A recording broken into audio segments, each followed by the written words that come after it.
2025 champions ট্রফিতে সাকিবকে পাওয়া নিয়ে শঙ্কা কাটছেই না। কে জানতো এমন পরিস্থিতির মুখে পড়তে হবে বাংলাদেশ ক্রিকেটের সবচেয়ে বড় তারকাকে। চ্যাম্পিয়ন্স ট্রফির আগে ওয়েস্ট ইন্ডিজের বিপক্ষে সবশেষ ওয়ানডে সিরিজ খেলবে বাংলাদেশ।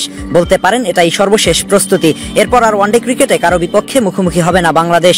পূর্ব পরিকল্পনা অনুযায়ী সকল সিনিয়রদের অংশগ্রহণের মধ্য দিয়েই আসন্ন চ্যাম্পিয়ন্স ট্রফিতে অংশগ্রহণ করার কথা ছিল। তবে এখন তা শঙ্কার মধ্যে পড়েছে। অনেক মারপ্যাচের মধ্যে ঝুলে আছে পুরো বিষয়টা। রোববার হোটেল ইন্টারকন্টিনেন্টালে বিপিএল এর মাস্কট উন্মোচন অনুষ্ঠানে বিসিবি সভাপতি ফারুক আহমেদ গণমাধ্যমের মুখোমুখি হয়েছিল।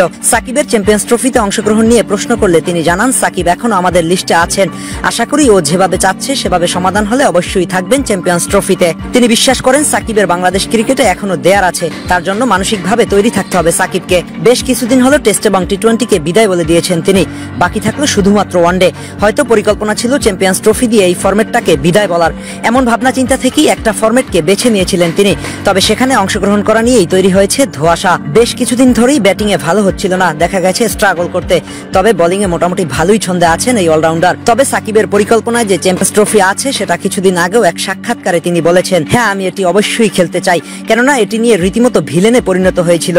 একটু স্মৃতি রোমন্থন করলেই ব্যাপারটা ক্লিয়ার হওয়া যায়। 2023 ভারত বিশ্বকাপে সাকিবের নেতৃত্বে খেলে বাংলাদেশ। তবে টুর্নামেন্টে সুবিধা করতে পারেনি গোটা দল।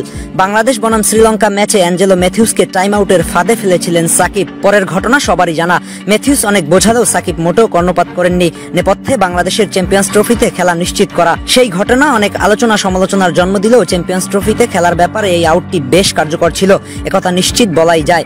বর্তমান বাংলাদেশ টিমও এমন আহামরি পারফরমেন্স উপহার দিতে পারছেন না। সাকিবের অভাব পরিলক্ষিত। ওয়ানডেতে সাকিবের 10 ওভার বোলিং ম্যাচের পার্থক্য গড়ে দিতে পারে। সকল গোলকধাঁধার থেকে বের হয়ে সাকিবকে কি দেখা যাবে চ্যাম্পিয়ন্স ট্রফিতে, এখন সেটাই অনিশ্চিত।